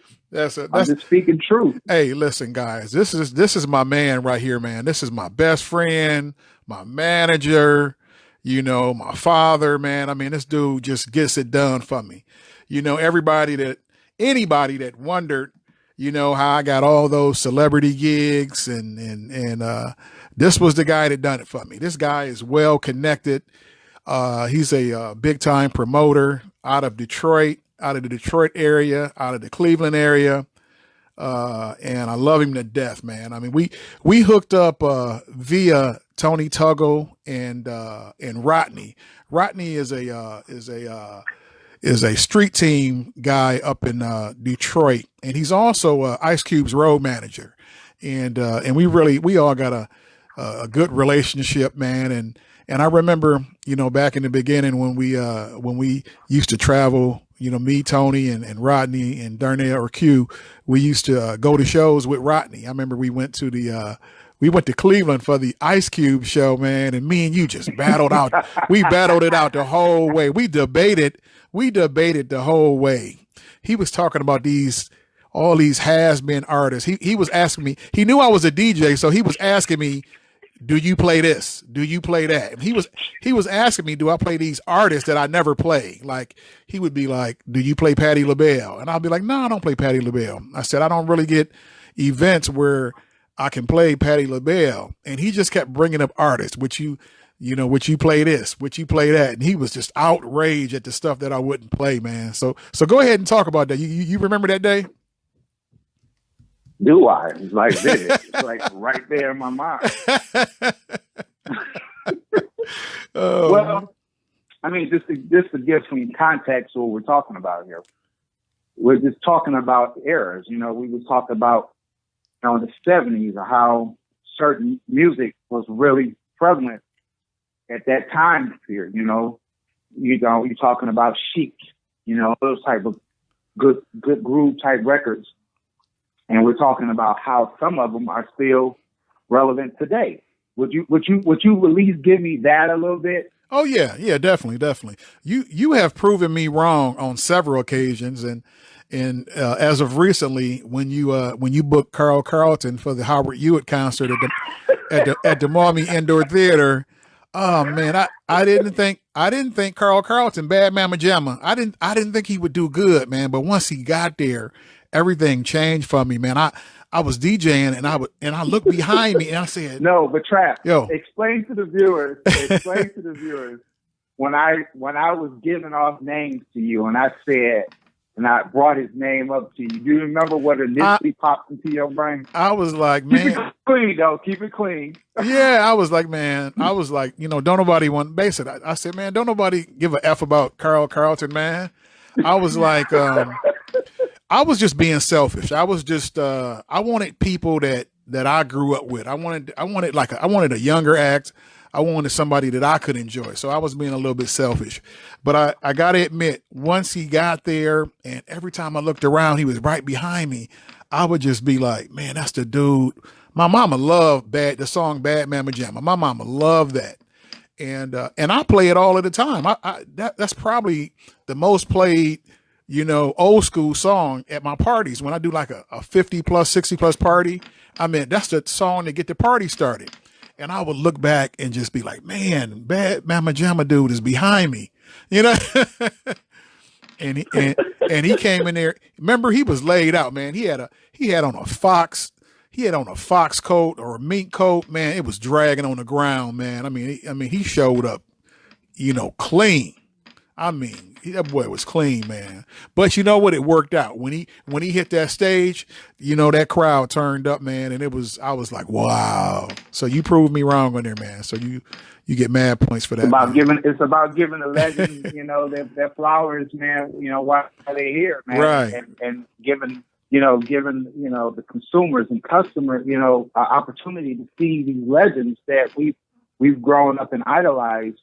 Even though they may have gotten a little older, but the quality of their shows and their showmanships and things that a lot of the younger artists today could still get a note and pen out and recognize and say, hey, I could still learn something from this guy. You know what I'm saying? Right, exactly. You know what? That's how I feel. You know what? Why I got you on the phone? You know what? Oh man, I know you've seen that Joyner Lucas video, Will. Oh man, what you think about that new video, man? That was just dope. Oh, that was just. I don't get too many moments where my hair stands up, but when I saw that video, the homage to that video was incredible. It was, man. It was. Did you guys? I was thrown back. If you guys didn't see it, I don't know if you guys. Joyner Lucas, he's not really, a well-known, rapper because he don't do the stuff that most of the people like to hear. He kind of a. If you guys didn't see it, I don't know if you guys. Joyner Lucas, he's not really, a well-known, rapper because he don't do the stuff that most of the people like to hear. He kind of a. Is that you? Yo, Darnell. Yeah. Oh, you gotta turn down your laptop. I hear me talking in the background. So that's good. That means you're amped up. Hey, but did you you know what I got? What I got for everybody is I want you guys to hear Will Smith's. This is his response. Darnell, you probably can't hear it, but I'm gonna play it for the listeners. This was Will Smith's response to Joyner Lucas' video.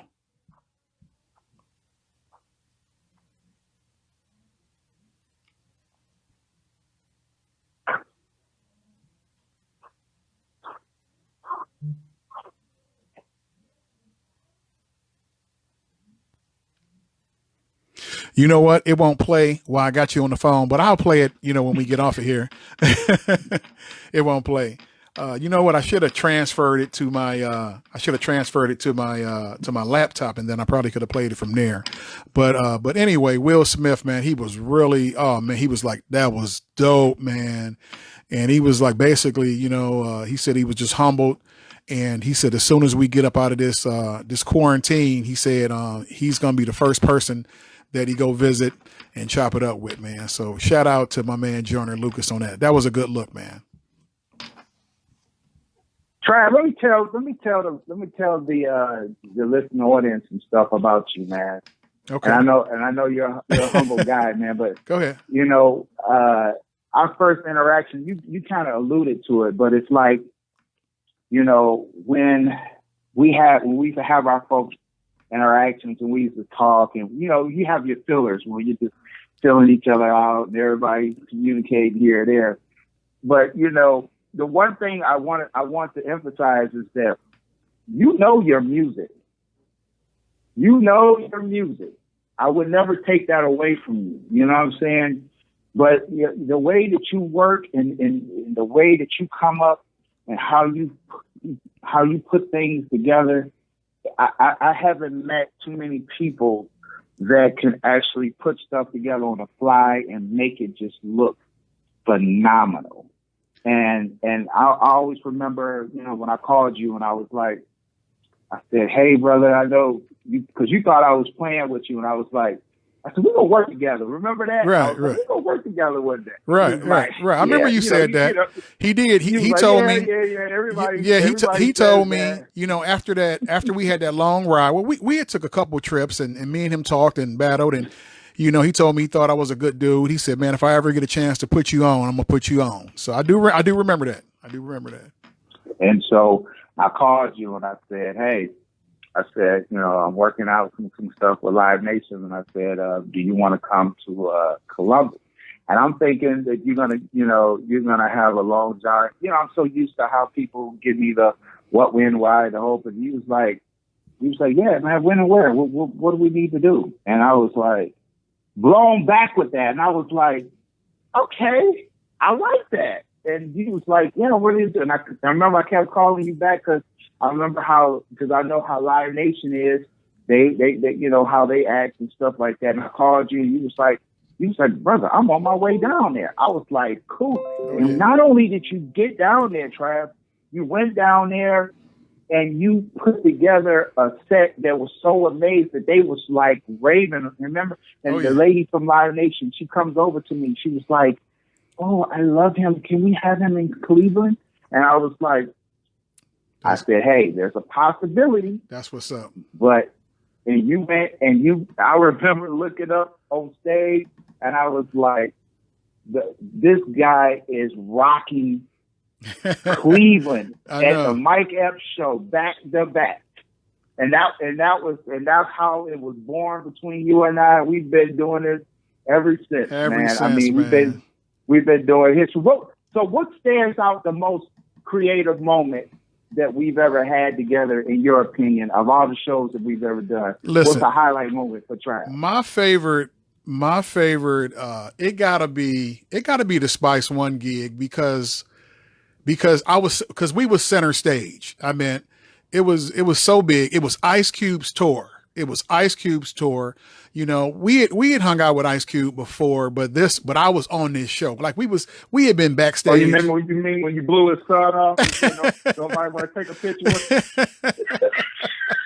You know, like I said, we had hung out, you know, courtesy of Rodney. You know, Rodney didn't let us come hang out with Cube and them several times, and you know, but this time it was, you know, I was on the show. You know, you and Jackie is Spice One's manager, and you know, Darnell introduced me to her, and she took a liking to me, and Spice One had came over and done a show for Lightning Rod over on the East Side, and me, him, and Darnell, we had went out to lunch the next day, and I got to meet him and chop it up with him, and when we talked about me doing a show with him, and he told me, he said next time he came in the area, you know, he said you know, he'll try to make it happen.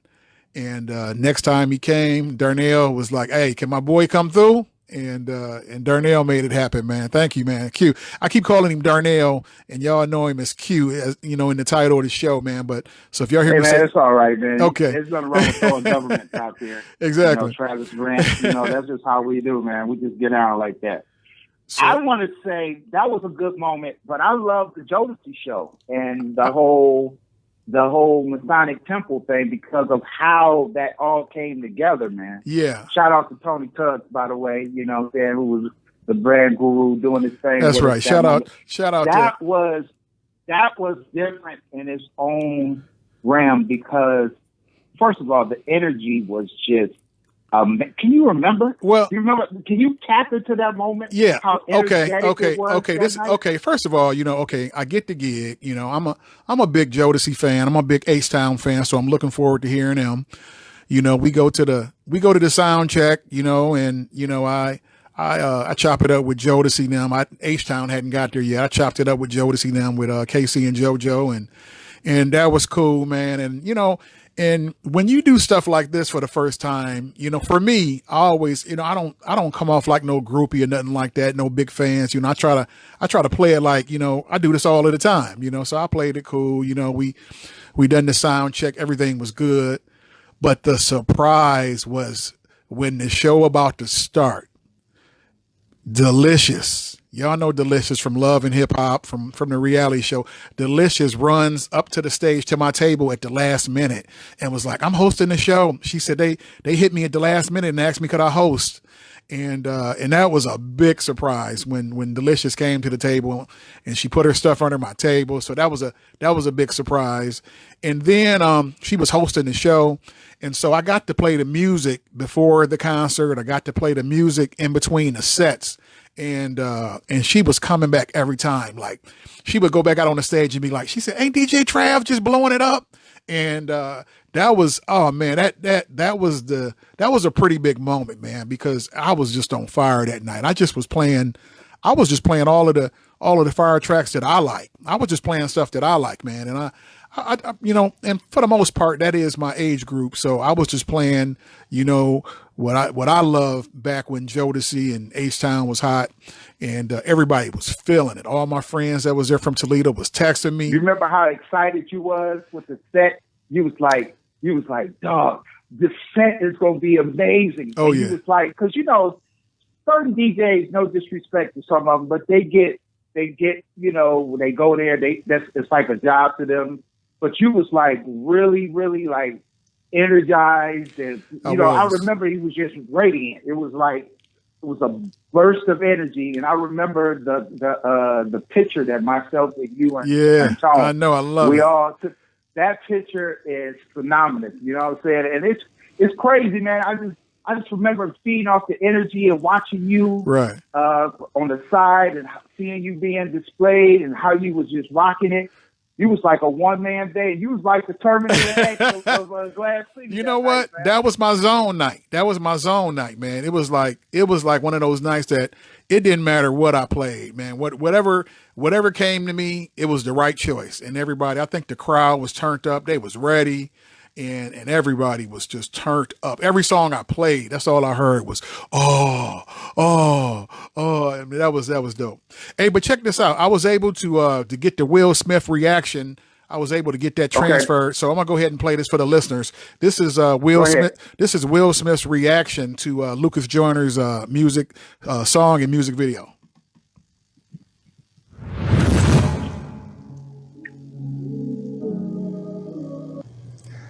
Joyner Lucas, yo, that joint is crazy. Dude, I am humbled and honored. One of the lines you say in there, you inspire people and you don't even know it. It has been my intention from day one to really go into the world and just put positive energy and to be able to use my creation to, inspire and elevate and empower. And, I just love what you've done. It's creative. All of y'all swipe up so you can see what I'm talking about. Swipe up. This video is ridiculous. Brother, again, humble, and hope to meet you one day. All right. That was Will Smith and his reaction to Joyner Lucas's video. It's called Will. You guys got to see it. Go on YouTube and check it out right now.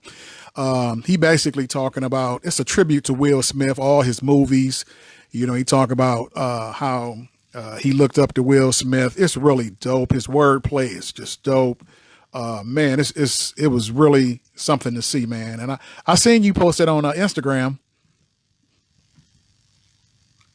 Yo, Q. Yeah. Okay. I said, I seen you post it. I seen you post a video on Instagram, Joyner Lucas video. I did. And if you follow me, I don't post a lot of young, but that one moved me in so many different ways. because I love the creativity that he displayed on that video. Yeah, it was, man. It was amazing. I mean, shout out to the director. Shout out to the director. It did. It took me all the way back, man. It was just, I mean, like I just said, the wordplay, the feel. He was talking about Dr. Phil, like in his hook, he talking about, Dr. Phil and all of that. I mean, I just loved it, man. I loved it, man. It was just, damn, that was dope, man. That was dope. Do you think he hit all the high points in that? He did. In that video? I think he hit everything. I mean, but you could tell he did because of Will Smith's response right there, man. He was just like, man, that was dope. And man, but you know what I think? I think that's gonna become a fad. I think somebody gonna do Ice Cube. I think somebody gonna do LL. I think somebody. I think. Yeah, I think. I think somebody gonna do Snoop Dogg. Where's your slow down button at? Slow down now. Oh no, you know what I got. The song says slow down. No, you know what I got for that? My sound effect for that is Little John saying what? What? Little John just said what? What? Finish your thoughts on that. Yeah, I do. I think that's going to start a fad because that was a good look, and I think that people are going to look at that and go, "Damn, why didn't think to do that? Maybe I should do the dude that I looked up to, and like me. All right, me and you gonna play this game. Mine would be if I had to write a song about somebody like that, it would probably be Snoop. I was a big Snoop fan back in the day. I still love Snoop to this day. And so for me, if it was anybody that I would do a song like that about, it would be Snoop. Who would be your song? All right, I'm gonna answer your question, but I want to pick your brain on something real quick. Okay. But it's still on topic. Okay. If you had to pick a Amish song, a what song? Like he did, he paid homage. Oh, okay. Paid homage to Will Smith, right? Okay. If you had to do that, right, and you had self-destruction, right? Right. Are you feeling where I'm going with this? Keep going. Okay, so if you had a self-destruction and you could put some of the artists today in that same type of realm of a song, who would you put? Now you got to remember, self-destruction was East Coast, and All in the Same Gang was West Coast. So am I staying East Coast, or it doesn't matter? Hey, that's why they call it the Big Trav.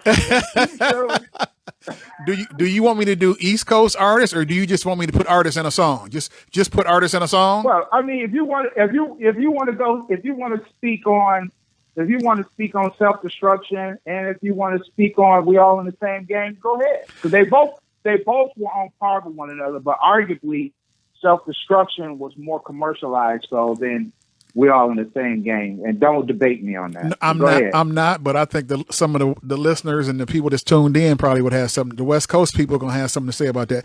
Okay, you know what I'm gonna do? I'm gonna do what you thought.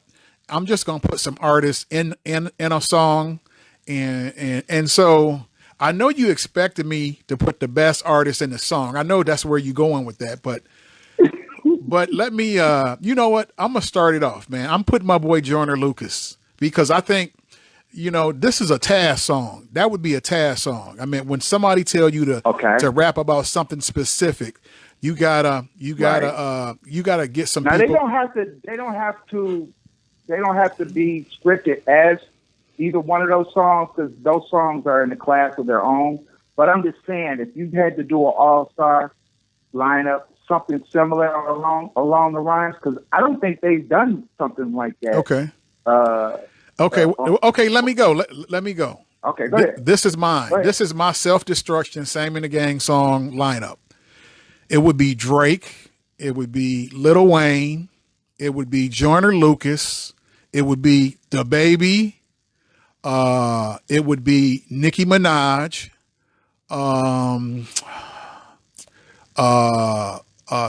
Meg Thee Stallion, let me see here. Another. Oh, you know who I like too, and let's throw Quavo in there. Let's throw Quavo. Now we are talking young artists. We ain't talking the old school. We talking new. We talking about like young artists, right? That's who we talking about. I mean, listen, it's your thing. I'm okay. trying to guide okay. you I'm going with the new artists. I'm going with the new artists. So that would be my lineup. So that would be Lil Wayne, Drake, Joyner Lucas, DaBaby, Nicki Minaj, Meg Thee Stallion, and and Quavo. That would be my lineup. I forget how many members was in it, but that was probably about 8 right there. So, that would be my lineup. That would be my lineup. Okay, so let me first of all, that's decent. I like that. But let me ask you this: Self-Destruction, MC Light was the only female that rapped on that, but you're putting two females on your version. Why so? Well, you didn't give me any requirements. You just said which artist. I didn't. No, I was just curious. I said you didn't have to follow that thing, but I was just curious. Well, why don't you pick? The lineup that I gave, it wasn't gender specific. It wasn't gender specific. It was just an artist. So I just, listen, this is 2020, Me Too movement, the women doing things right now. So listen, the more women on here, the merrier, and I think my focus was the young artists. And I think the oldest person in that lineup is Nicki Minaj. So that would be everybody. No, you said Lil Wayne. Oh, well, they about the same age. No, wait. Are you saying tenor? Like no, just just an age. I think they about both of them like 36, 37. So that would you paint yourself into a wall, pimp, but that's your thing though. Okay. Okay, go ahead. Reason why I'm asking you is because when you think about self-destruction, you're thinking about KRS-One. Yes, I know the whole lineup, by the way. That would be Joyner Lucas would be KRS-One. Okay, so he would set it off, right? No, not take that back. Drake would be KRS-One. Drake would be KRS-One. Drake? Yes, Drake. Drake. Would be KRS-One. Yes, Drake would be KRS-One. Yeah. Are you sure? Yes, Drake would be my. Out of everybody, you know what? Okay, listen. I don't want to start a debate when I say this, but I think you got to tap into self-destruction, man, and remember, you're talking about. Listen, guys. Listen. Best of the best that was on that. The best of the best was on that song, man. Listen, guys. This is why I started the podcast because listen, these are me and Q's. These are our regular conversations. These are our regular conversations. We's always debating about everything, and it's never a winner. It's never a winner. It's just we just. Hey, I respect his opinion. He respect mine, and we just move on, man. But let me say this without having. Right. You're not wrong. I just want to get an idea because then to be fair, when you talk about tenor, you didn't say Lil Kim, and I was curious. I'm like, well, if you're gonna go off of tenure, at least all of the ones that were on there was arguably nobody that was hotter at the time than MC Light. Even though you could make an argument that Queen Latifah should have been on there. You know what I'm saying? Let's table that for another time. I'm ready for give me your list. Can we have your list? Folks, I think he's stalling. I want what's your list? And no you don't have any requirements. No requirements. They can be any age, any sex. Go ahead, give me your list. You talking about the East Coast? Because you didn't do the West Coast. I done both. I done both. I had Brooklyn. I had Texas. I had Atlanta. Who else is in there? And then I had I don't even know where Joyner Lucas is from. DaBaby is North Carolina. Little Baby is Atlanta. So I listen. The country was well represented on my list, but I don't think you're gonna do as well. So go ahead. Do you think there could ever be? Come on, man. Something like that now. I'm waiting on your lists. I mean, dude, he did inspire Jeopardy something. music. I mean, that was Jeopardy music. You know the Jeopardy music is playing right now. Right. Yes, we're waiting on Q's self-destruction same in the game list, and it's taking him forever. You just got jeopardized. Trav, you doing it, man. It's the Big Trav and Q Show. Just another damn podcast. Now let's go. What's that? I think you're doing it big, man. I'm loving the colors. I love the set. I see you got a lot going on that wall in the background. Oh yeah, for sure. You know what I'm saying? I got you a shirt too. You see the shirt? I got you a shirt too. I see you got that 23 in the back. That was nice. That's dope. Okay. The you said I got the what? Uh-huh. You said I got what now? The Dookie? You got that Kobe on the wall. Oh yeah, for sure. I got my drink back there, got my smoke back there. Hottest DJ set you've ever done, Travis. the hottest DJ set I ever done? Yeah. Oh wow. You know what? It's too many to name. Man. Okay. It's too many to name. I like Let that. me see here. I like that. You know what? Ain't nothing wrong with that. I had fun with everybody. You know what? You didn't come to the Rashida fashion show, man. I really had a good time at the Rashida fashion show. That was at the Hilton on Glendale. That was a good look. Country hosted. Shout out to Country, man. Let me drop a bomb for Country, man. Yeah, Country, man. He's a good host, man. And let me see here. Little Duval, that was a good look. You know, I DJ'd for Little Duval at the Funny Bone. That was a good look. Some more. John Witherspoon. Yeah, all of them. I had a good time at all of them, man. I had a good time, man. That was a good look, man. I do. I mean, I had a good time. Yeah, man. I mean, you know, being out there in the Glass City, first and foremost, has always been love out there. I want to thank you also, man, for introducing me to some really good Titans out there, man. You know, Donetta, you know what I'm saying? Shout out to Donetta. Shout out to Tina Butts. Where you at, Tina? Tina, yeah, call in, Tina. Tina, I want you as a guest. Call in. You know, you introduced me to some well-rounded people out there, man. You know, the love out there was amazing. And I never forget calling you, and I was like, yo, you know, how do you feel about doing such and such? And you was like, you was like, what do you want to do it? And I was like, I said, you want to do it at the Monet Theater? You remember that? And we had that conversation about, he was like, well, who can we get? And I was like, how are you? And he was like, okay, let's do it. I do remember that. No fear. There's no fear. It's never, it's like, it's no fear in you. You always be like, man, if we're going to jump off this cliff, we got it, man. Exactly. We're going to do this together. Let's ride. Yeah.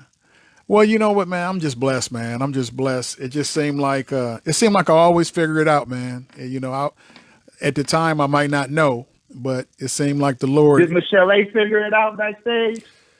I don't know, man. Michelle was crazy, man. She was lit. She was lit before she even went out on stage. I don't think she ever. I don't think Michelle A finished her sets. I remember, man. She took off her shoes and went down in the audience, man, and she started songs and she sat down in a seat, and I don't even remember. Man. So, she got lost. The dude with the spotlight couldn't even find her. That was crazy. That was absolutely crazy, man. Hey, but you getting away from your list, man, or are you gonna save it for another time? Your self-destruction. Oh man, you know me, man. I'm gonna save it for another time. Okay. You know what I mean? That's what I'm talking about. I ain't forgot. Well, you know what? I just wanted to let you know that we do have segments to the show. I don't know when you're gonna be able to make it over to do a show, but what I'm gonna do is I'm gonna try to do it every day. I'm gonna do it every day for a couple hours just come on and see what everybody up to. And I do got a format. And, real quickly though, I want to ask you, what's your thoughts on the historical thing that D-Nice did a few weeks? Oh man, that was awesome, man. That was really awesome, man. You know what? What's amazing is what D-Nice has become. I remember, he a one-hit wonder. You call me D-Nice, man. That was the track, man. He put out one song. He's known for that one song. People don't know that. I'm going to need you to hit that, Little John, when you call him a one-hit wonder. I'm going to need you to hit that. I'm going to need you to hit it. Well, for me, he was, because You Call Me D-Nice was his only. That was his only charting song that people really. That's the song that everybody associate him with, and what a lot of people don't know is that he produced most of those songs for KRS-One and Boogie Down Productions back in the day. He produced. Okay, there you go. Now you back. Right. There you go. So if his royalty game is set up right, he should still be making money off the Boogie Down Production, KRS-One tracks, and all that stuff right there. I think Premier took over a lot of that production later on in KRS-One's later career. But no, that was awesome, man. I mean, that was really, I think he really brought himself to the front with the artists. I mean, before he was just like he was known, he was a guy that done, celebrity. He was a celebrity DJ. And, but when you got Michelle Obama, but he DJ'd for, Michelle and, Barack, I'm going to say the last year that they were in the White House. So that wasn't really new that Michelle came on his post, but Michelle Obama came on his post. Oprah Winfrey came on his post. Joe Biden came on his post, and I think it broke the Instagram record for most views on an Instagram post. I believe it did. If I'm wrong, somebody called me up and no, he hit 150. There was like 150. Views or something like that. Yeah. It was really dope. I know when I physically looked at it, it was like 153. Yeah, it myself. It was but really dope. When I got a call on it, people was like, this name was sound. I'm gonna save his name, but he will remain nameless. But he hit me. He was like some dude named D-Nice is doing something on. So he was like less than flattering about who he was. So I was like D-Nice, and the first person I knew was D-Nice, but I had never associated D-Nice as a DJ. Right. I've always known him as an MC. Right. So my bad, right? Right. So I was like not really, because then I just seen everybody's like D-Nice, and I was like, I'm gonna just go in here and see what's going on. And I clicked on it, and I could not believe it was epic. It was amazing. Like, it was amazing. It was like going into your first movie theater and seeing something just way beyond measure. It was huge. It was to see everybody chiming in and having a good time. It was clearly a good look for hip hop and for everybody. Questlove, he did a good thing. Now you're seeing a lot of people trying to like emulate what he has created, but you're always going to have those situations. But for what he did was just here, and I just wanted to hear your thoughts on that. It was, man. As I watched it, I got the feeling like I was watching something special, like once in a lifetime, like some Michael Jackson type stuff. You know what I'm saying?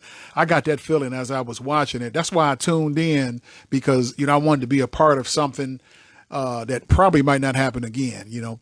But he's went on. What about you as a DJ? What do you think that did for DJs all over the world? Well, let me say this. We had, before he had done that, I seen the promotion for that up until that. I remember probably about 5 days out, he was promoting that he was going. He was promoting. By that time, me and several other DJs in town, we had already went live. DJs in Toledo, we were already going live.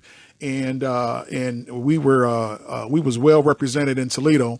And then when he went, it was just kind of like the icing on a cake as far as, going live. Yeah, we was, Going live. Yeah, it was like the icing on the cake for us.